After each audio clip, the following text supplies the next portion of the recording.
Karibuni sana watazamaji wa Ezra Christian TV. Hii ni Chumba cha Mawaidha show, na leo show imepamba moto. Tuna mshauri nasaha rafiki yetu Eliud ambaye ameingia kwa studio leo. Na leo tunataka tuzungumze mambo ambayo iko katika kwa akili ya wazazi wengi. Ni sasa hivi tu shule zilifungwa na watoto wengine wameleta alama ambazo zimeleta tumbo joto kwa wazazi. Na kila mzazi anashindwa atafanya nini na mtoto huyu ambaye alipita mtihani vizuri, lakini sasa anakuja na alama zingine hata ni za aibu. Sasa leo tuna huyu mshauri nasaha Eliud, tutaweza kufunua tujue ni nini hapi ambayo inajiri. Kwa hivyo usije ukabadilisha kituo, salia papo hapo.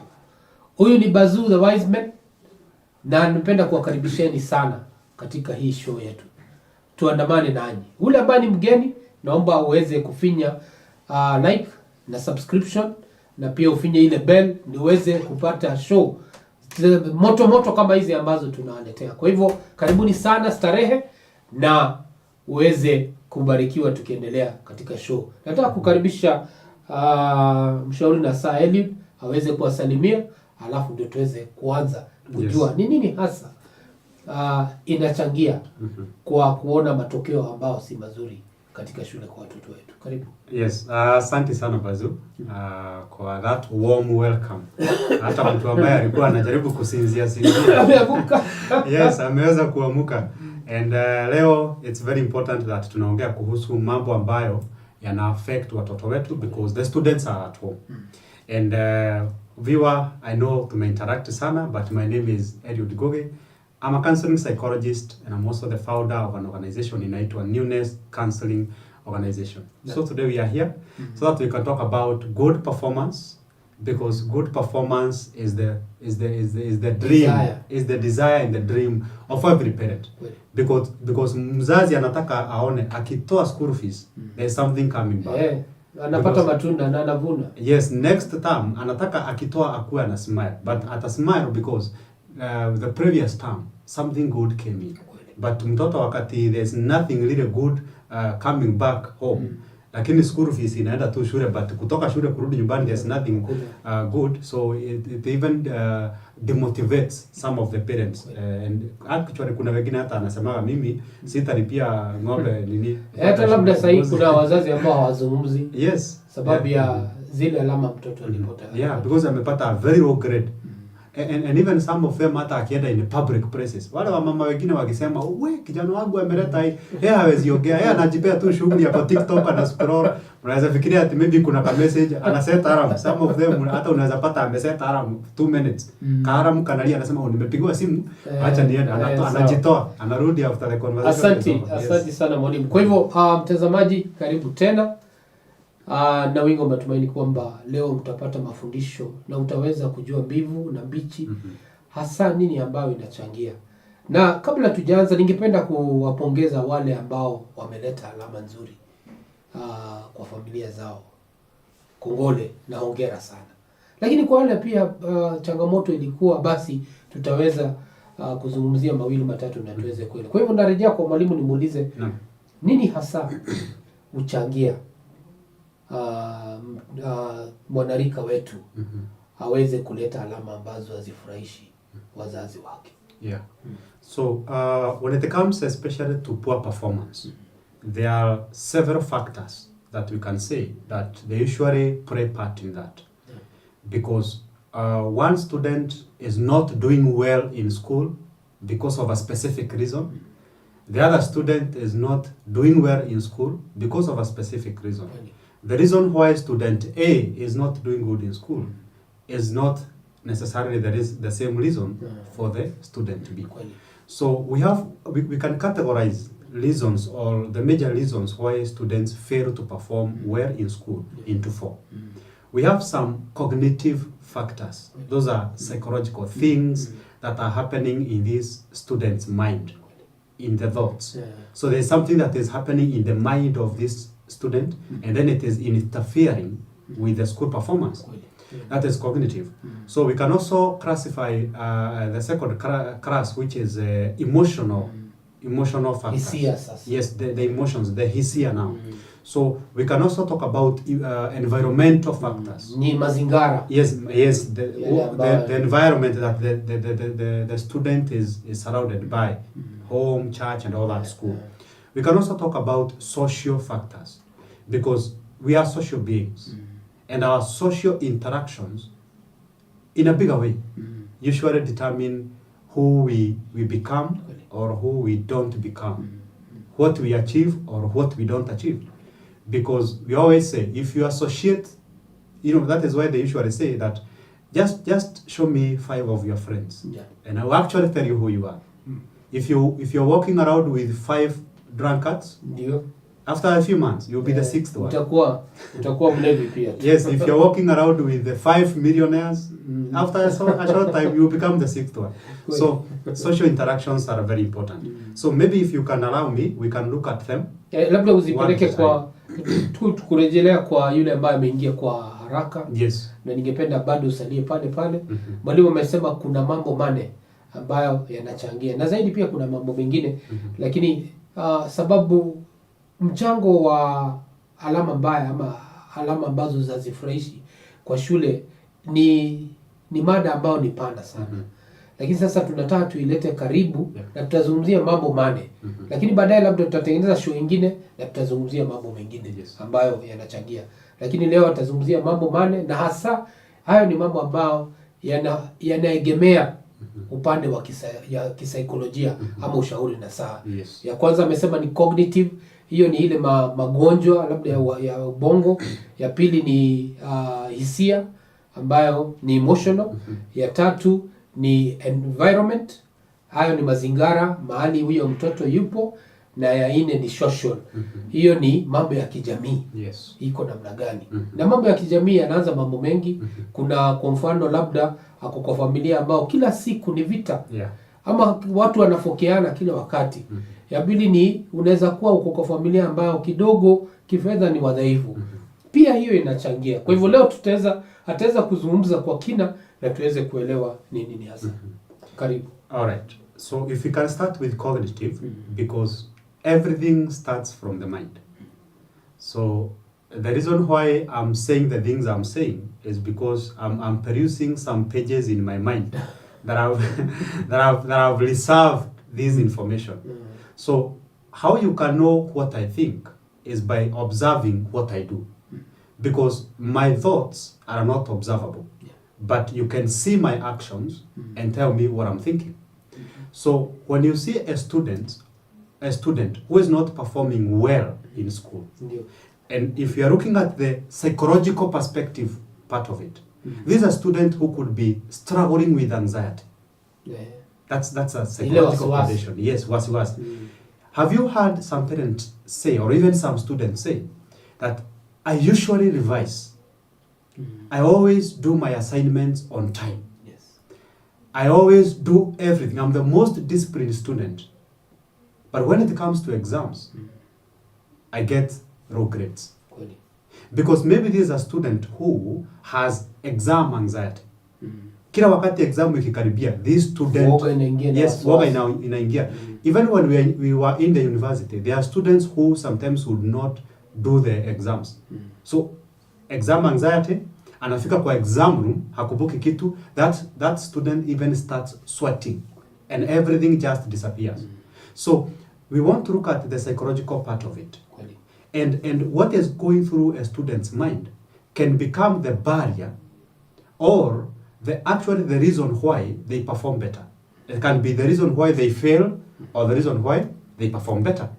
Because when a student is psychologically bothered by some of especially environmental factors that we are going to look at, when the student is psychologically bothered, no matter what, no matter the volume, no matter the intensity that a teacher teaches with, this student is not going to get anything because the mind is not there.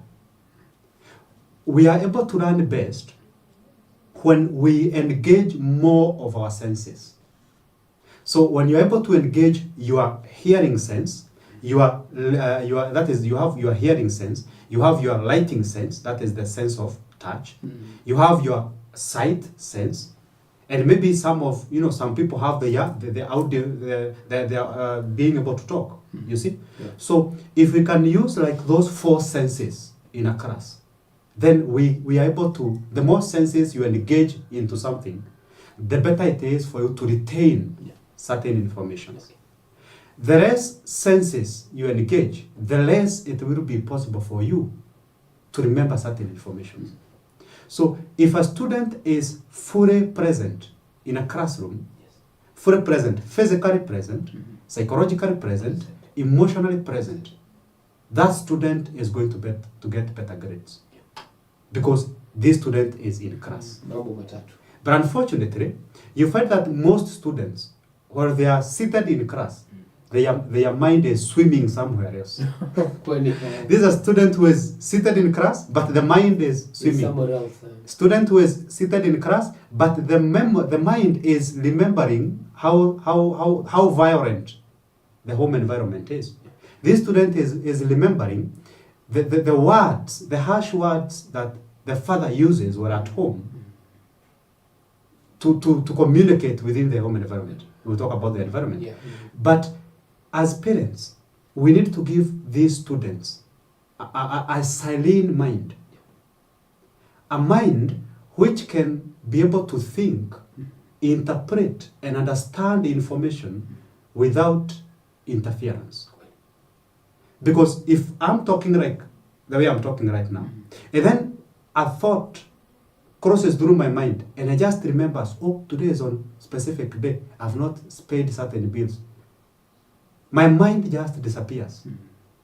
If I just remember, or I receive a phone call right now, and I'm told, Eliud, this and this has happened, there's this emergency. So you see, even the way I talk, something has changed. So what is going through our minds usually interprets into our actions.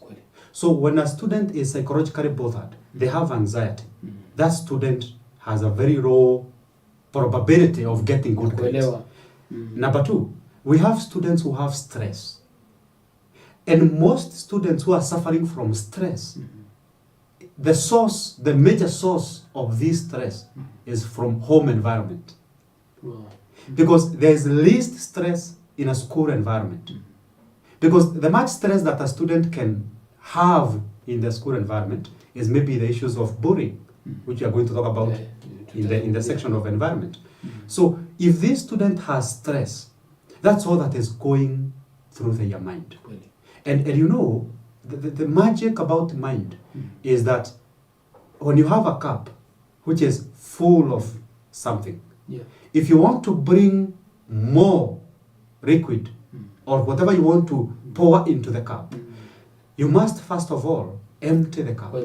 So we are looking at a student who has so many things going through his or her mind. They are racing thoughts. This student is remembering traumatic things. Yes, nyumbani kulifanyika.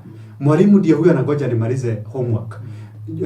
Kitanda na jioni na gojewa nifanye hivi. There are these duties I am supposed to do as a student. So when that student is not psychologically present, then getting a good grade is a big problem. So we have talked about anxiety, stress, depression. There are students who are depressed. And again, I usually ask parents especially, I'm looking at a 15-year-old who is depressed. 15-year-old who is depressed. This 15-year-old has no bills to pay. Haripi nyumba, hanunui guo, haripi school fees, you see? Haripi anything. Everything, every need. Lakini utampata bado ana huzuni ndani yake. Every need is well taken care of. So what is depressing this 15-year-old? You see? Yeah. And now it has a lot to do with environmental and social. We look at that.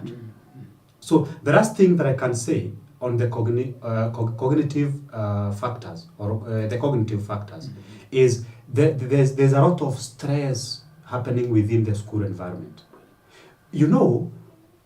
Most people have depression and stress because of the mental pressure in their mind. When you have 100 things to do, You have a list of 100 things you are supposed to do within the day. Doing the first one is really going to be a challenge. True. Why? Because it's like you have 10 bags of cement, and you want to remove put the first one on the ground. It's really going to be a challenge. You see? So when students are given too much psychological pressure, so this student is confused. This student doesn't know where to start, where to go next, and that is now where the issue of procrastination comes in with the student. And you know, sometimes I wish that even the school curriculum can be looked into. Because you find a student who has more than 10 subjects, not even units. I'm not even talking about university students. You meet a student in high school who has shule ya upili. Yes, shule ya upili. Shule ya upili, that is. Akona around 10 subjects. Really? You see? Within a week, this student has 10 homeworks, 10 assignments, other duties. This student has no time even to focus on personal issues that are happening within his or her life. You see? So again, when there's too much being put on the shoulders of the students, then it bothers them psychologically.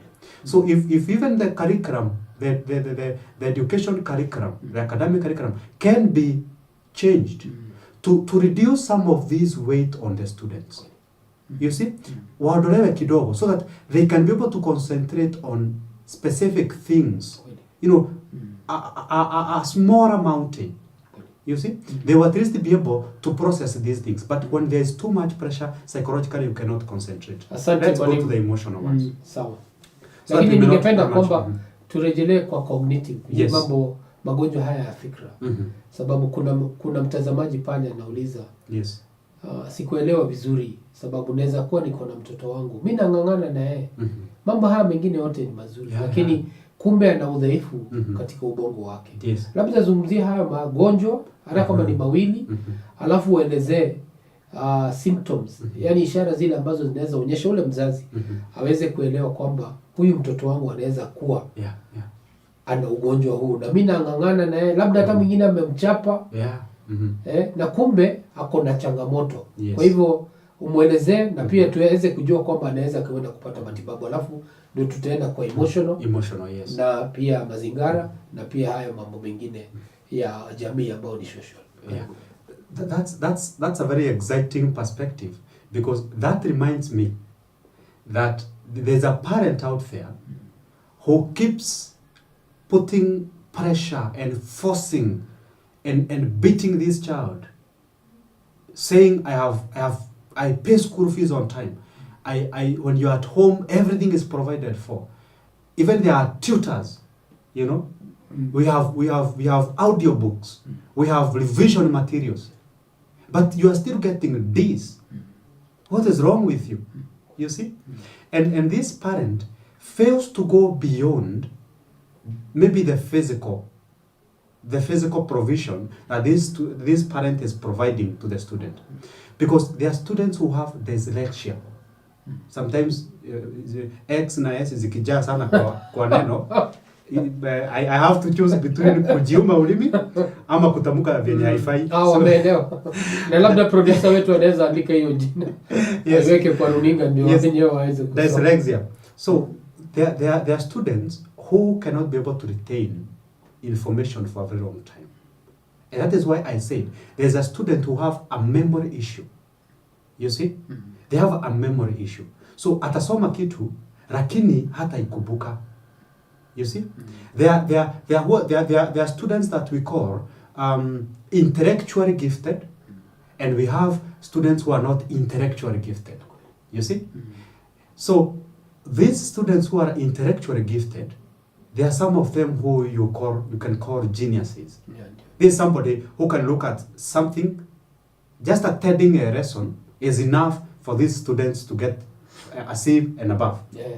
There's another one who is going to attend our lessons, do our assignments, but anatia bidii. Lakini perhaps ni anaamshaka wale wengine wote. You see? So but bado anapata below average. It is because maybe this child or this student has a psychological and mental disorder that need to be looked into. Don't just assume as a parent, hii ni utundu hii. Hapana, usikimbilie kufanya maamuzi. Huyu ni kataa kusoma. Na amekuwa kichwa ngumu. Yes, na hii ni kichwa ngumu, anamea pembe. Ana udhaifu katika ubongo wake. Yes, there's a possibility, and that is why sometimes you don't jump into concluding something before at least you have involved all people who can come and try to assess the situation.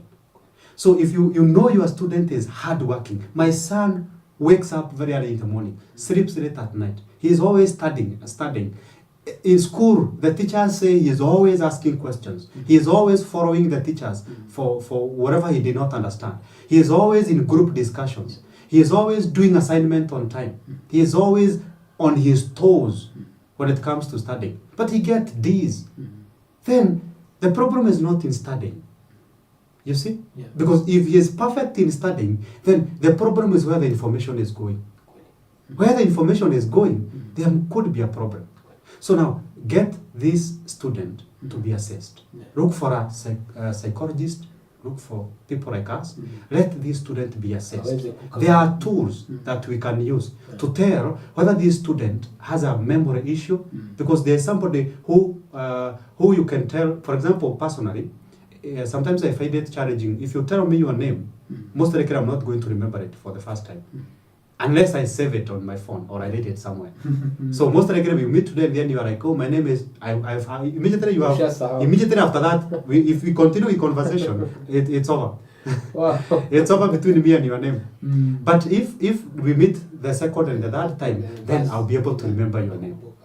Or if I can be able maybe to associate, to tell me, my name is John, and I'm like, my brother is called John. You see? If I can relate your name with somebody who is close to me, then I will not forget. So these are some of the tools that we need to use to understand whether this student has a psychological issue, so that you can help them holistically. You might be forcing you might be forcing a donkey to the river and forcing it to take water, and the donkey is not taking the water. But the problem is not the water. The problem is that the donkey has some wounds along the throat. You see? It's the same case with students. So you're forcing your son, your daughter into better grades. And then you can see that student is trying the best. Wewe mzazi ambao unatazama kutokana na mwalimu anasema kwamba kuna ugonjwa, anaweza kuwa na udhaifu wa ubongo. Kwa hivyo ni vyema uweze kwenda kukaguliwa. Aende akaguliwe. Yes. Alafu daktari atakuambia kama ana huo udhaifu na kama hana. Na ukipata kwamba hana, basi sasa unaweza sasa shabikia hilo hali ya kuweza kumwendelea kumfunza na ndio aweze labda ungeenda kwa mambo ya emotion ambao ulikuwa unazungumza kwamba mtoto anaweza kuwa na wasiwasi, anaweza kuwa na huzuni ambao ni depression, na pia anaweza kuwa na ile mawazo kwa fikra zake ambao ni stress. Yes, about stress. So when we talk about emotional factors,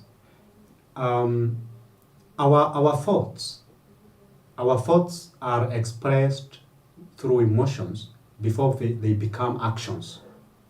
So when you are thinking a happy thought, when you are thinking about something happy,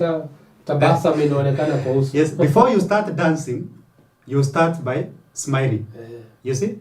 So you start by smiling. So you start by expressing the emotion, and then you are going to act on the emotion. You see?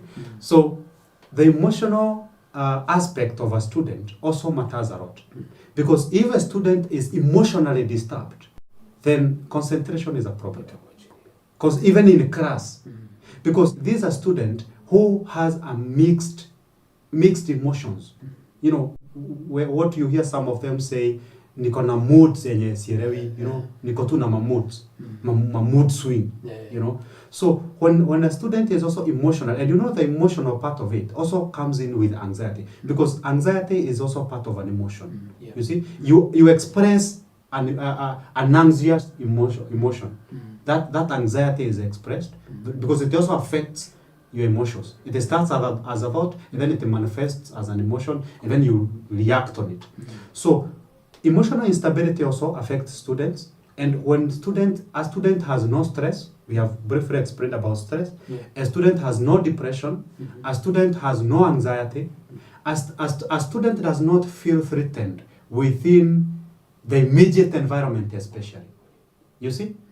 And briefly now, I will slide into environment so that now we can be able to look at these two in conjunction. Zitumie pamoja. Yes, tuzitumie pamoja. Yes, because the emotional part of a student being affected, inachangiwa, it is coming mazingara. from, yes, it is coming from the environment. For example, if you're talking about bullying in schools, a student who is bullied in any way, be it sexual harassment is a bullying, a form of bullying. When you talk about emotional, the threats, you know, kuzuia uoga is a threat. You know, ameamuka asubuhi walikuwa na fellow students, ameambiwa na wewe wacha nikuambie wewe, jioni ukirudi kwa hii dormitory utanipata. From morning, huyo student anakaa akifikiria chenye atapatana nacho. Yes. Jioni kutakuwa na mambo. Yes. This student is now trying to prepare psychologically for what is coming. So for the rest of the day, this student cannot concentrate. You see? So that emotional threat, iyo kuuziwa uoga, it is affecting these students because the concentration, as I said, for a student, for me to concentrate on something fully, I need to be physically and mentally present. So if I'm anticipating danger ahead of me, I cannot concentrate here. Why? Because I am physically here, but I'm trying to resolve or solve or prevent a dangerous event. Tukio ambayo itaipata. Yes, that I'm expecting to happen. Lazima upate suluhu. Yes. Kabla hiyo jioni ijafika. Exactly. So I cannot be able to concentrate. So the environment, especially the school environment, also plays a vital role when it comes to the performance of a student. Teachers also are within the school environment. We have talked about there can be good relationship between students that can foster or skyrocket the performance of a student. And then there's now also the negative influence or the negative effect of peers that can now cause low performance when it comes to the issues of bullying from other students, when the student is not being supported by the fellow students. You see, so that also affects. But also when we come to the teachers, you see, I've interacted with the students because actually during this holiday is where we have many of, especially personally, this is the time when I have many of the clients being students.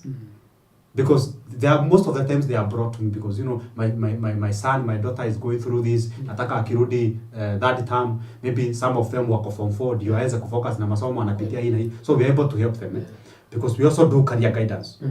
I also do career guidance. Okay. So when the teachers are not for the well-being of the student, then that school environment becomes a problem to the student. This student cannot be able to concentrate.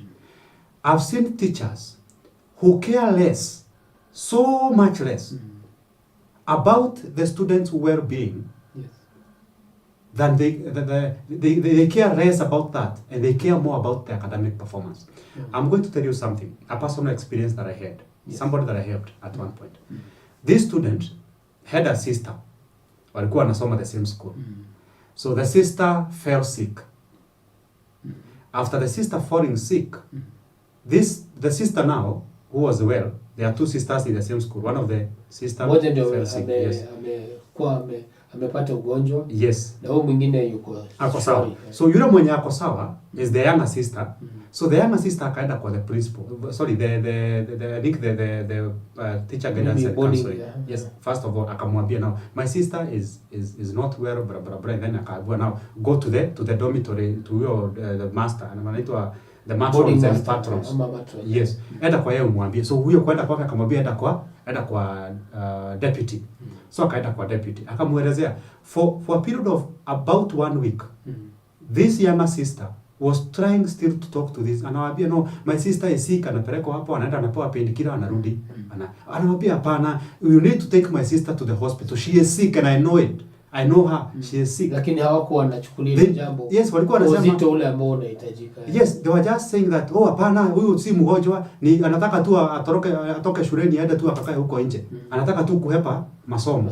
Because that is one of the major notions that most teachers have. Of which there are some cunning students who want just to disappear from school and go have some fun out there. But also they need to differentiate between the serious cases. Because in this case that I'm telling you, it's a real life thing that happened. Yeah. So after a period of 1 week, the sister who was sick, she actually got to us. It was an emergency, and actually she died. The lady died. Yeah. After now the death, that younger sister who was left in that school, she could not study in that school. So she was brought to me for counseling. I helped her. She went back to the same school, but she couldn't study. Why? Because she is seeing the same teachers who failed to save the life of her sister, and they had the ability to do that. They would have saved her life. So the bitterness, the resentment, the anger in her could not allow her to study in that school. Yes, the environment already was not conducive in any way for her to continue to study. You see? She is going back to the same bed. The sister was sleeping and she cannot even have a good night's sleep. So she had to be moved to another school. And after 1 term, she was doing well. Yeah. So teachers also need to prioritize students' psychological and mental wellness of academics.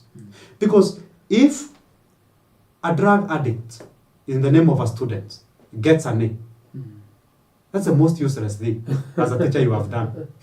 I'm sorry to say. Because this is an A which is not going to change the life of that student or the family or the society. It's a useless A. Yeah. A very good grade, but a useless one to everybody. Because this student, these teachers, majority of them, rarely focus on the psychological perspective of helping these students, especially to cope with the emotional crisis that they are going through. And some of them, we actually try to request them. You know, I'm going to tell you something. Yes. And I found this strange at some point. Quite strange. Yes. Last term, first term, this year, January. Yes. Do you know I visited around 100 schools? Yes. In Nyandarua County, let me say. I visited 100 schools to request for an opportunity to talk to students about the psychological well-being, mental health, how to handle the crisis at home. And you know, I was only invited to around 10 to 15 schools. Hiyo kama asilimia 10. Literally that tells me, yes, literally that tells me that most school managements don't really care about what the psychological aspects, the emotional aspects of what the students are going through. Asante mwalimu, kidogo napenda kuambia mtazamaji yule ambaye anatuangalia, na hasa nashukuru Pastor Grace kwa vile ambavyo naona bado unatutizama. Share hii link kwa wengine ndio waweze kuelewa. Unasikia mwalimu amesema kwamba aliweza kutembelea kaunti ya Nyandarua na alikuwa anaongea na walimu kwamba angependa kuzungumza na wanafunzi hasa ugonjwa wa ubongo, na tumeona kwamba unachangia pakubwa sana kwa alama zile ambazo watoto wanaleta, na katika shule 100 ni shule 10 tu. Kwa hivyo unaonyeshana tuna udhaifu mkubwa sana na tunafaa tuangalie kwa kina washikadau, na nadhani tutafanya show ili iweze kupeperushwa kwa mashule, sababu hilo jambo la alama linachangiwa pakubwa sana. Ni vile hatuna takwimu kamili, lakini nadhani tukijaribu kuchimba tunaweza pata takwimu na tuone kwamba ugonjwa wa ubongo labda unachangia karibu asilimia 50. Yes. Actually it is more than 50%. Unaona tayari mwalimu mwenyewe around 70% of why a student is performing poorly. It has nothing to do with academics. Literally. It has nothing to do with academics. It has to do with the social environment, the family environment. It has to do with psychological aspects, emotional aspects. Because if a student is psychologically healthy, that student has no barriers to good performance. Because this student is going to put their minds and everything they got into the studies. But when now the psychologically they are affected, there's no way they can be able to concentrate. So we have talked about the environment. Now let me touch briefly on the home environment, so that now we can go to the social, and then maybe we can conclude with something else. So home environment is everything. Bazoo, let me tell you. Home environment. Kwa hivyo wazazi wanachangia pakubwa sana. Over 50% of the environmental factors that are making a student not to have good performance are coming from the home environment. The same way charity begins at home. At home. Even this issue of poor performance is beginning at home. Because let me ask you something, Bazoo.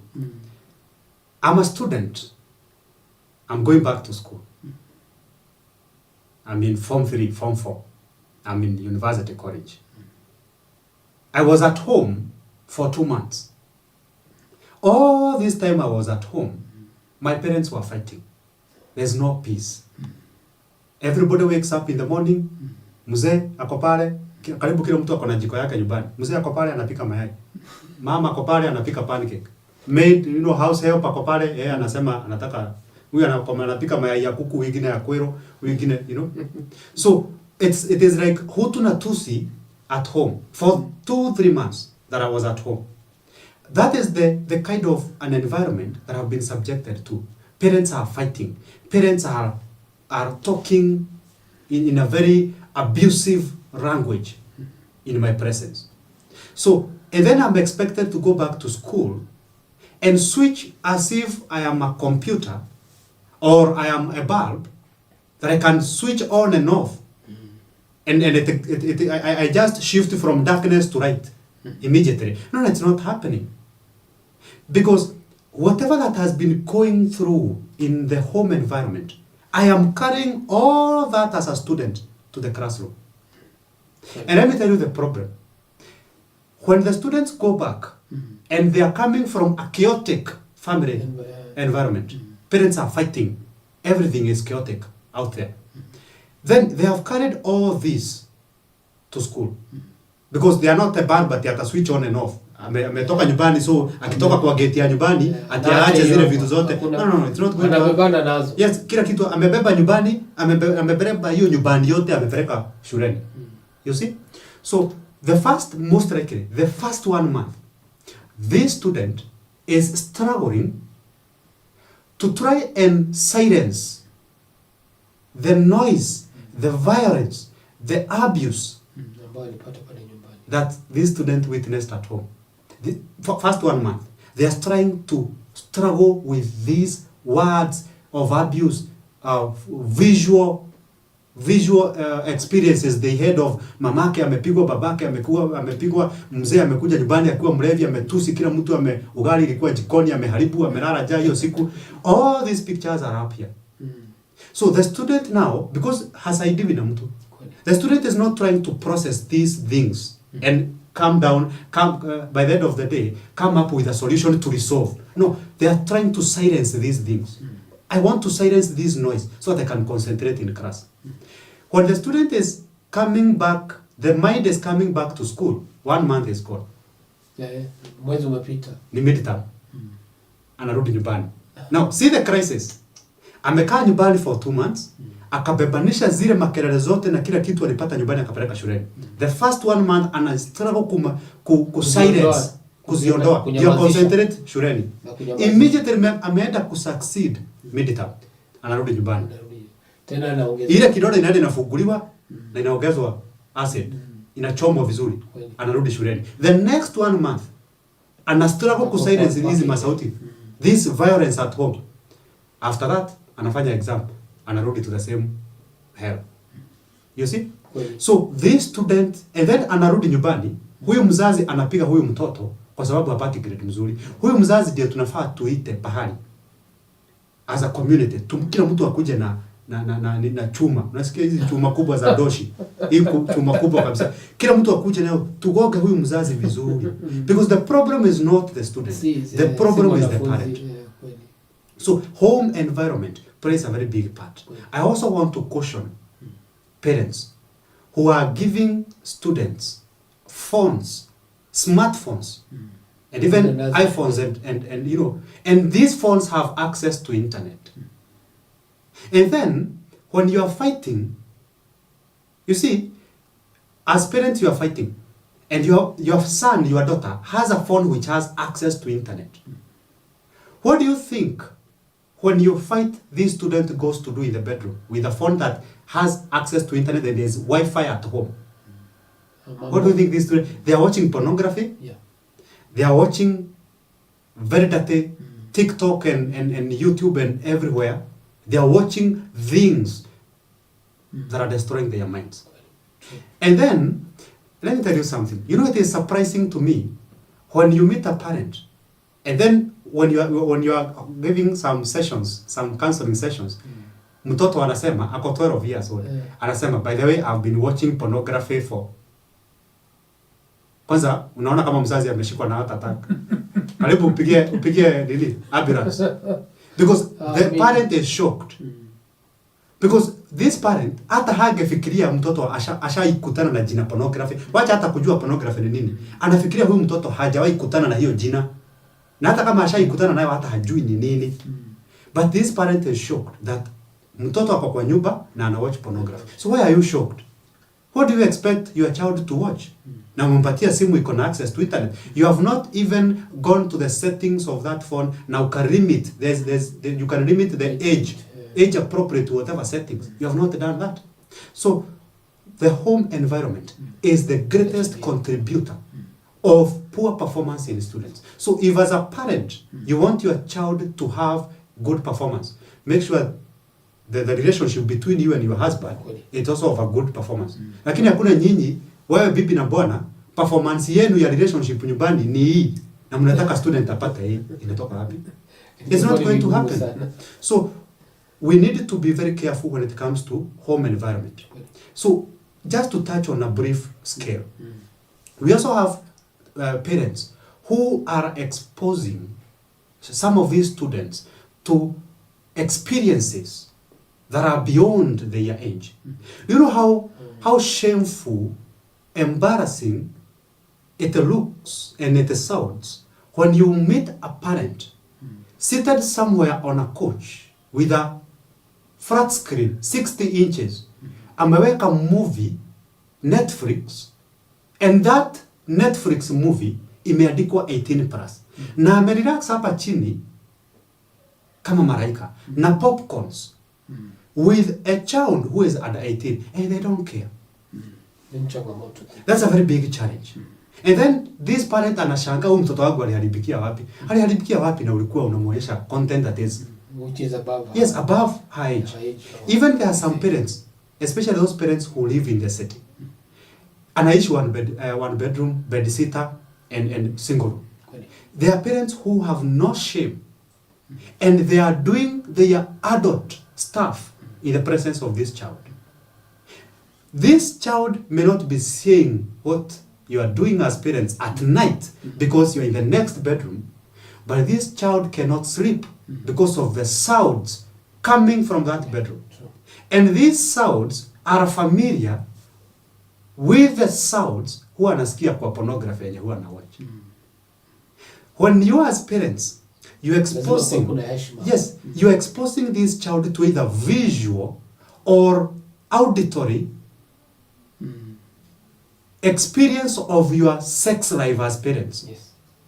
That child is actually imagining you naked, imagining what you are doing, or even seeing what you are doing. So when you are doing that, this child carries those pictures to school.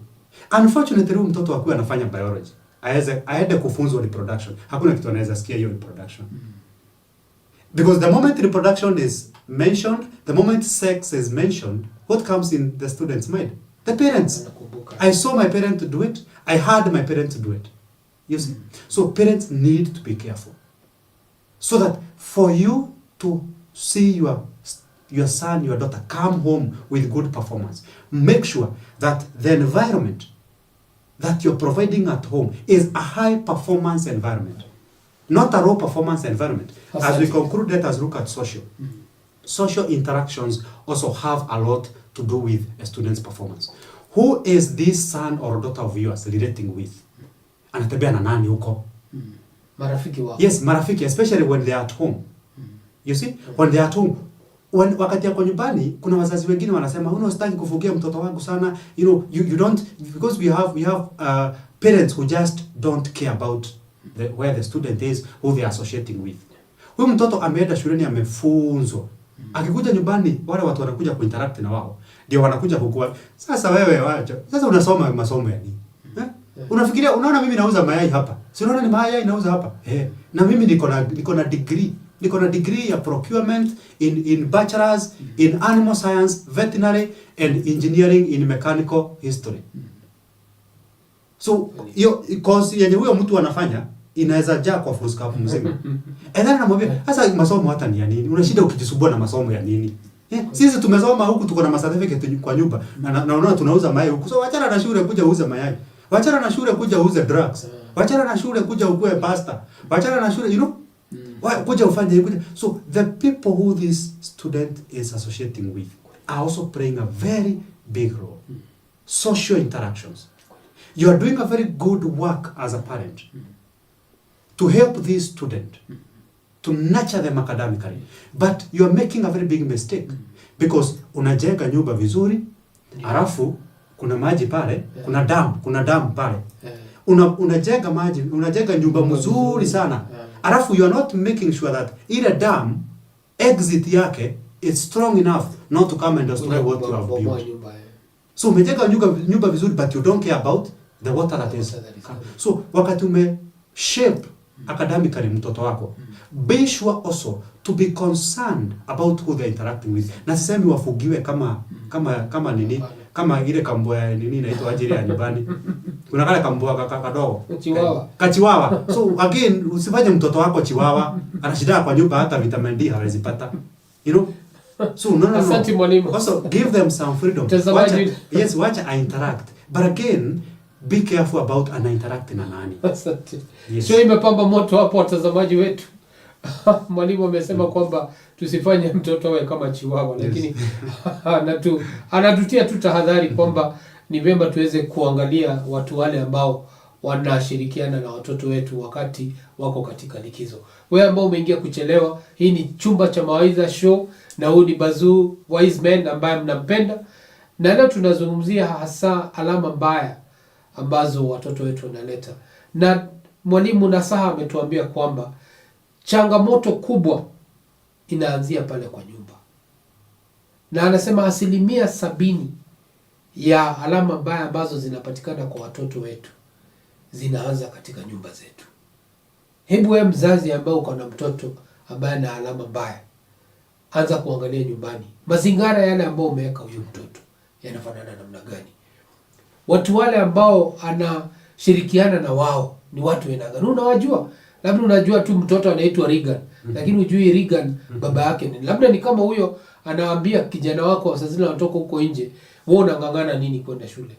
Sisi tulisoma na hakuna mahali tumeenda. Kwa hivyo wewe unangangana kulipa school fees, wewe unangangana na mtoto na mambo kama hayo na hauipati. Elewa kwamba kuna jambo lazima uweze kukua karibu sana na mtoto ndio uweze kuelewa ni nini hasa inachangia. Kwa hivyo endelea kuwa pamoja nasi, na nataka kurejelea kwa mwalimu. Na nataka sasa azungumze, atuelezee nini hasa tunaweza kujua kwamba na tuweze kutofautisha. Alizungumzia mambo mane. Ya kwanza ni cognitive. Hiyo ni hali ya kiafya ya afya ya ubongo. Ya pili ni emotional, hisia. Na akasema kwamba wasiwasi unaweza ingia, mambo na huzuni na pia stress inachangia sana. Alafu ya tatu ni hiyo environment, mazingira yale mtoto anaishi. Alafu ya mwisho ndio social, yale watu ambao anaambatana nao na anashirikiana na wao. Sasa ningependa aweze kutuelezea mzazi ule ambaye ako na mtoto na anatuzema sahihi. Anauliza, Bazuu muongea mambo mengi na hayo mambo ni mazuri, lakini ningependa kuweza kuelewa huyu mtoto naweza kutofautisha kwamba huu ni ugonjwa wa ubongo, hii ni wasiwasi yako nayo, hii ni mazingira ambayo inaleta shida, socially mambo kama hayo. Kama ni mimi mzazi labda tunavurugana na mke wangu, basi niweze kupunguza, niweze kujua mtoto akija basi ile chuki, ile hali ya kufokeana basi niipunguze kwa heshima ya huyu mtoto, sababu ninataka kujali kesho yake.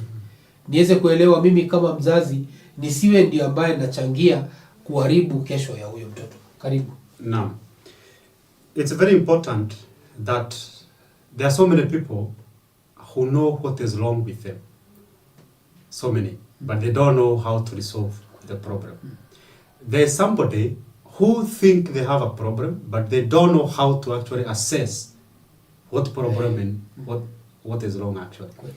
So we want now to help a parent. Tumwambie now, how can you be able to differentiate between indiscipline and mental health challenge in your student relating to poor performance?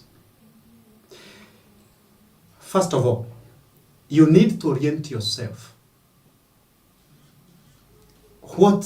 What is this mental health issue that you are talking about? We have talked about anxiety, we have talked about stress, we have talked about depression. So if I want to know what is poisoning you, the first question I want to ask myself, if you have food poisoning today, the first question I'm going to ask you, ulikula nini jana? Na juzi, na leo asubuhi. You know? What have you been eating? Najaribu kutafutilia ni nini hasa ili kudhuru kati ya chakula hizo ambazo ulikula asubuhi, jana na juzi. If you tell me for the last 3 days I have been fasting na nimekuwa nikikunywa maji, then I will stop suspecting food poisoning because you have not taken any food. Unaweza kujua hapana hapa sidhani kuna shida nyingine. Labda kuna it's something else. The same case. As a parent, if you want to be able to be sure what is wrong with your child, first of all, make sure that hakukula chakula baya jana, the home environment is safe. If you can make that home environment safe for your son, for your daughter, then you have ruled out the possible 70% I said, that is factors being contributed by home environment that are contributing to the poor performance. So once you have created a home, a safe, healthy, academic home environment, then you have singled that out. Now you can go to the next thing. School environment, psychological now. Ask now this student, what happens in school? Are you being bullied? No, yes. You know, what is happening? Then now, you know, because what we usually say is that sometimes when you want to separate some things, you want to single them out. Uko na mahidi imechanganya na maharagwe na bado imechanganya na mchele. So unataka kuzitoanisha zote tatu. So you have to pick one by one. Useme kwanza nitaanza na kuondoa mahidi. So nitatoa mahidi ibaki maharagwe na mchele. Then maharagwe ndio kubwa kuliko mchele. So zitoa kwa mchele kamoja. So wacha nitoe maharagwe moja. By the end of the day umebaki na mchele hapo. So as a parent also, if you want to know what is wrong with the poor academic performance of your son or your daughter, start by figuring things out. So kwanza toa environment baya nyumbani, kama mnapigana na bwanako, acheni vita. Hata si kupunguza, hiyo ni kutoa kabisa. Yes, hiyo ni kutoa kabisa, hakuna kupunguza. Wengine imekithiri. Yes, wengine they are worse. Iko imekita mizizi. Yes, so kama hiyo labda umwambie punguza. Yes, anaweza jaribu kupunguza, but pia akae chini na mtoto. Kama unajua kabisa haiweziisha, ni kama there's iko kwa damu, lazima muongee vibaya, can kalishani watoto and try also to help them. Or now take them for counseling. You see? But if you create a healthy home environment, you have ruled that out. Make sure, assess whether this student is watching pornography, is watching content that is destroying his mind. Kwa simu, now toa hiyo. By the end of the day, if this student is still poorly performing, and also make sure you are paying the school fees. There are some parents unapata mtoto wako nyumbani 3 months, lakini 2 months ako nyumbani, and then you expect good performance unless you have a genius. Jambo ambalo tutazungumzia baadaye. Leo tulikuwa nataka tuangalie mambo ya fikra, hisia na mazingara. So the moment sababu pia inachangia. Very it also contributes. Ulipe tu. Yes, you ukilipa school fees ni mtoto wako shuleni. Mtoto atasoma. Yes, so when you create now that you have singled out those ones. Sasa ukiona bado ana perform poorly, sasa peleka kwa counselor. Because wewe mwenyewe you don't have that know-how, that professional know-how of mental crisis or mental disorders. Sasa nilete kama counselor, pelekea counselor mwenye ako karibu na mwambie nao nyumbani hakuna stress. Mimi na baba yao tuko relationship iko sawa. Hawa watoto nyumbani wanakula vizuri. Marafiki wenye wanatembea nao wako sawa. Huyu mtoto hana access ya internet, so I'm sure ha watch pornography, you know. Unless kuna zenye ana watch huko na marafiki wake amenificha. I have created a very conducive environment. But this student is still poor performing. So nisaidie tujue mtoto wako wapi. Shida ni gani? So we are going to help. So to conclude on that, the only way I am going to notice a pimple on your face that developed overnight is if I was with you yesterday. Kama sijakuona whole 1 week, hiyo pimple itakuja ifule na ikue part ya mwili, and then mimi after 1 month ndio na realize umeanza kuoza hapa. But if I was with you, I would have noticed uko na pimple. Jana tulikuwa na wewe jana na huko na hii pimple. Be careful, hebu iangalie ujue shida ni gani. So when as a parent, you're also close to your son, you're also close to your daughter who is a student, you'll notice even the slight changes in this student of yours, especially wakati yako nyumbani. When you realize these slight changes, alikuwa mtu jovyo sana, siku hizi anakaa amenyamaza. Alikuwa mtu amenyamaza, siku hizi ako na kelele mingi. Alikuwa mtu anatembea na marafiki, siku hizi ana shida kwa nyumba akiwatch cartoon, akifanya video games. So when you realize there's a slight change in behavior, don't keep quiet. But that is only going to happen when you are close to your son. Lakini kama unamwacha kama amelala, unapata amelala, hujui shida iko wapi. You can't. So try to spare some time as a parent. And I always even advise parents. Most parents, kama unajua uko na annual leave, kama unapewa every 1 month, huwa unapewa like 2 days off. A wise parent would not take 2 days off every month when the student are at school, and then wakati watoto wako nyumbani hachukui hizo off. A wise parent would do this. I'm being given 2 days off every month. Hizi miezi 3 I'm going to staki off wakati watoto wako shuleni. Nataka off wakati wako nyumbani.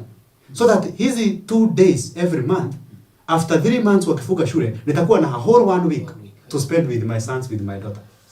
So you try to create more time so that unaweza jua what your child is becoming.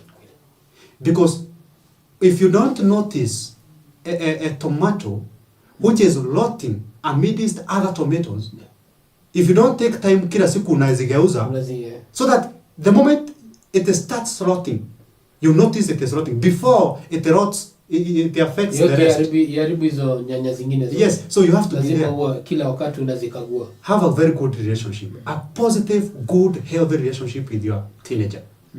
Because if you don't guide this child, somebody else is doing that work for you. If as a parent you don't sit down to talk to your son, to talk to your daughter, or take them somewhere they can be given advice, somebody is doing that for you. And this person who is doing that work for you is not doing it for the good and betterment of this student. They are doing for their selfish intentions, to serve their own interests. So mtoto wako anapotea na wewe uko pale kazini unatafuta pesa. So create time. Asante.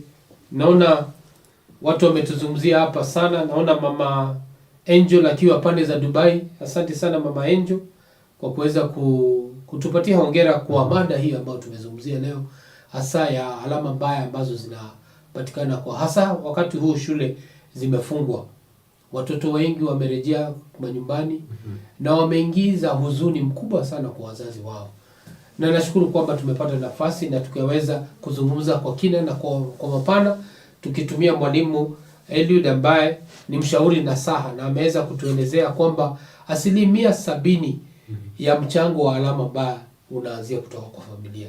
Kwa hivyo sisi tuna mchango mkubwa sana na tunafaa tuweze kuelewa hivyo kama wazazi, na pande zetu tuweze kufanya majuhudi zetu tuweze kufanya kuhakikisha kwanza kwamba mazingira yale mtoto anakaa ni mazingira ambayo yanamsaidia kuweza kuchangia ili aweze kupata alama nzuri.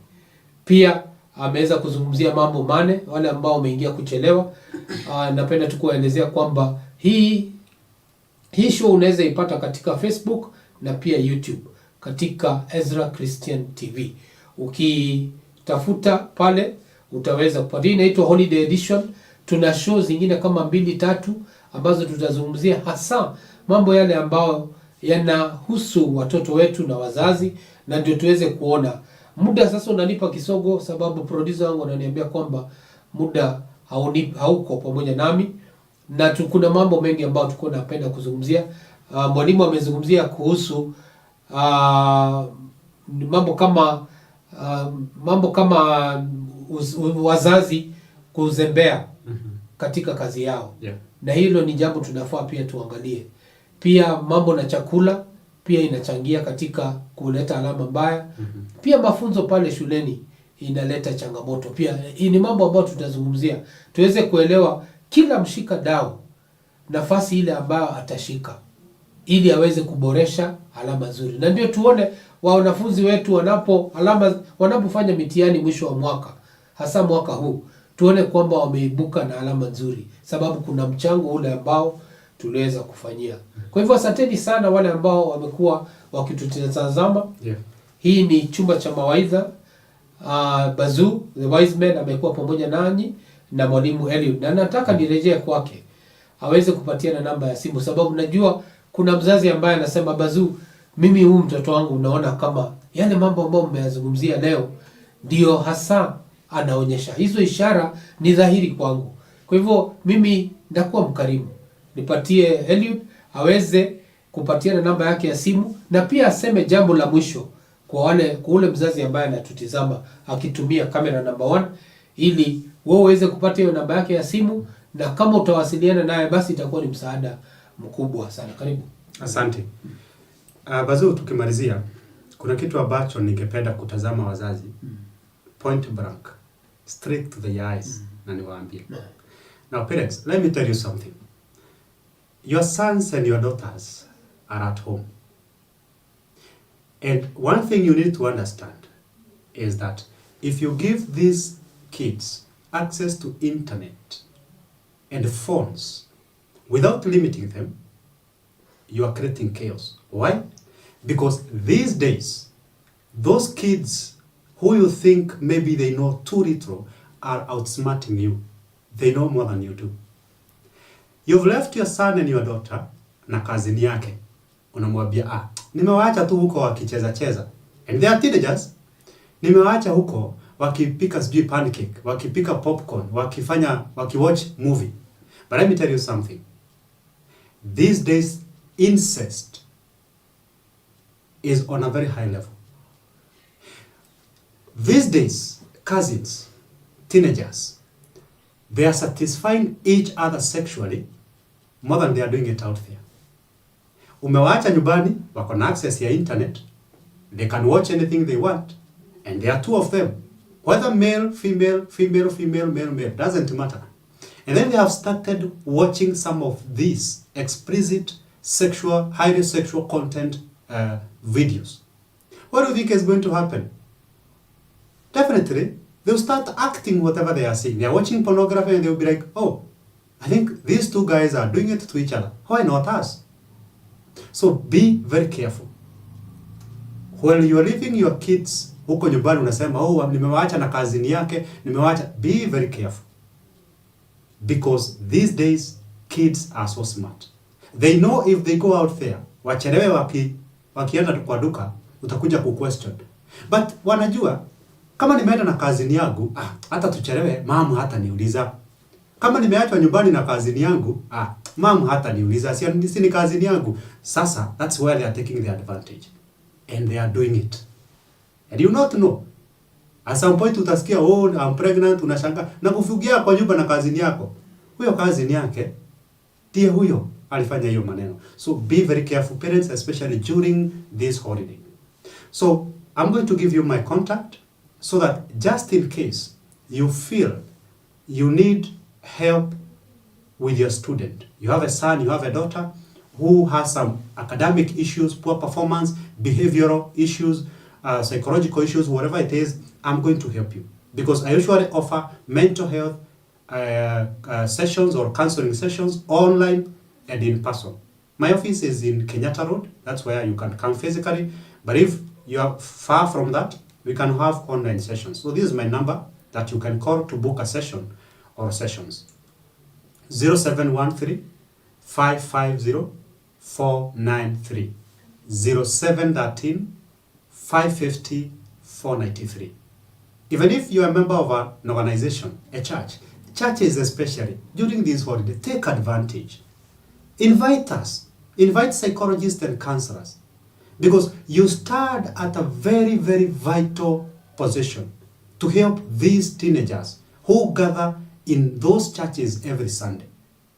As you preach to them about God, as they know Jesus, as they know the Bible, as they know those songs and fellowship and all that, if they are depressed here, there's nothing you're doing. You're not helping them.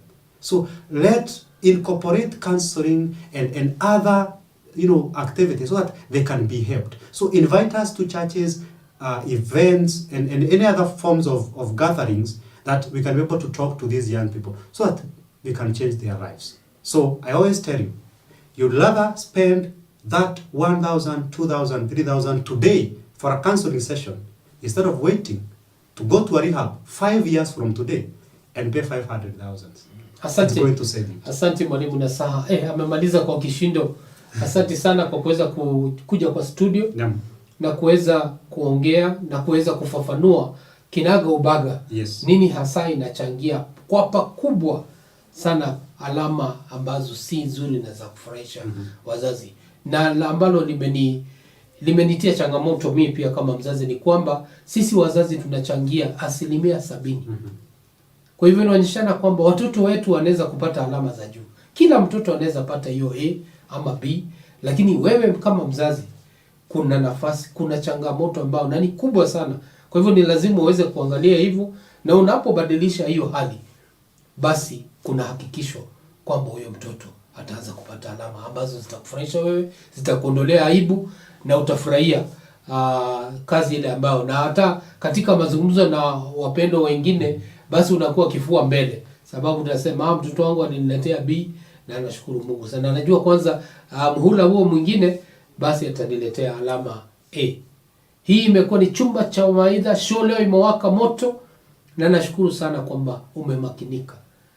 Basi napenda kushukuru director wangu Ann, pamoja na producer wangu Kim Proper, pamoja na mwenzake Faith, na zaidi pia kushukuru mama yetu Pastor Naomi kwa kutupatia nafasi hii murwa na ya kipekee ya kuweza kuzungumza na wewe na kuweza kukuletea show ambayo inakuelimisha na kukuondolea changamoto ambazo unaweza kuwa unapitia sababu ya kuwa hauna habari nini yapi ambayo inajiri. Hadi wakati mwingine ambapo tutaleta show zingine, kama hii show imekufurahisha, basi share na watu wengine. Lakini zaidi ya kushare, tungesema ufanye like, ufinye subscription na pia ufinye hiyo kengele, ili tunapoleta show zingine kama hizi wewe unakuwa ni wa kwanza. Haugojei kuambia unajua Bazuu yuko hewani. Hapana, wewe kwa simu pale kuna ile alert inakuambia Bazuu ameingia kwa hewa na wanaandaa show mzuri kama hizi. Asanteni sana, Mungu aendelee kuwabariki na kuwatenda mema.